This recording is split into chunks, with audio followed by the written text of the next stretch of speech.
শারীরিক প্রতিবন্ধকতা অনেকের কাছে জীবনের শেষ অধ্যায় হলেও মাদারীপুরের ডাসার উপজেলার দক্ষিণ ডাসার বেদবাড়ি গ্রামের সৈয়দ কাঞ্চন হোসেনের কাছে এটি নতুন করে বাঁচার প্রেরণা। দুই পা অচল, তবুও ভিক্ষার পথ নয়, পরিশ্রমকেই বেছে নিয়েছেন তিনি। স্ত্রীকে সঙ্গে নিয়ে ছোট্ট একটি ভাজা পোড়ার দোকান চালিয়ে চলছে তার 4 সদস্যের সংসার।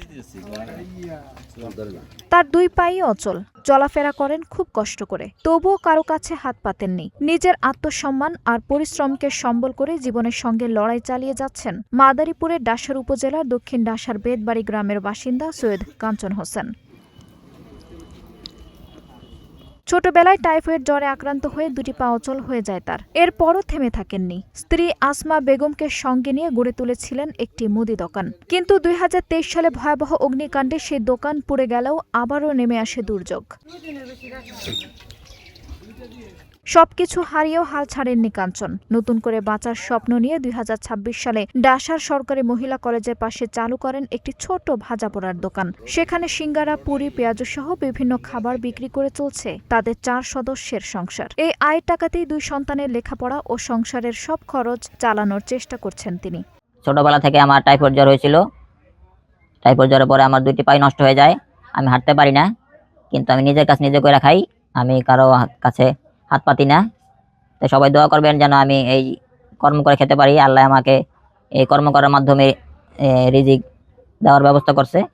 আমি সবার কাছে দোয়া চাই যেন আমি একদিন সফল হতে পারি। আল্লাহ যেন আমাকে এই তৌফিক দান করেন। সংগ্রামের এই পথে প্রতিটি মুহূর্তে পাশে আছেন তার স্ত্রী আসমা বেগম। স্বামী স্ত্রী মিলে সকাল থেকে রাত পর্যন্ত পরিশ্রম করে জীবিকা নির্বাহ করছেন। আমি নিজে হাতে ভাজা পোড়া তৈরি করি, এগুলা দিয়ে আমার সংসার আয় হয়। মোটামুটি চালাই, টানাপড়ি লাগে। আমার 2টা মেয়ে, ছোট মেয়েটার বয়স 8 বছর, বড় মেয়ের বয়স 12 বছর। 2 মেয়ের মাদ্রাসায় পড়াই। কিন্তু এই যে দোকানে যে আয় হইতেছে, এটা দিয়ে আমার চলতে অনেক কষ্ট হয়। আপনাদের কাছে আমার একটা অনুরোধ, আপনারা সবাই যদি আমার একটু সহযোগিতা করেন, তাহলে আমি একটু ভালোভাবে আমার স্বামী সন্তান নিয়ে পরিবারের সবাই নিয়ে একটু চলতে পারি সুন্দরভাবে। স্থানীয়দের মতে কাঞ্চন হোসেন প্রমাণ করেছেন প্রতিবন্ধকতা নয়, ইচ্ছা শক্তি মানুষের সবচেয়ে বড় শক্তি। তারা বলছেন সমাজের বিত্তবানরা এগিয়ে এলে আরও স্বাবলম্বী হতে পারবেন এই সংগ্রামী মানুষটি। তিনি সমাজের বোঝা না হয়ে তিনি একটি দৃষ্টান্ত স্থাপন করেছেন, যিনি একটা দোকানের মাধ্যমে তিনি তার পরিবারকে তিনি ভরণ পোষণ করেন। তিনি এই দোকানের মাধ্যমেই তার সংসার চলে। দোকান একদিন না চললে তার সংসার চালানো আসলে কষ্টসাধ্য হয়ে যায়। সমাজের বিত্তবানরা তার পাশে যদি একটু এগিয়ে আসে, তাহলে সে একটু স্বাচ্ছন্দ্যভাবে বাঁচতে পারত।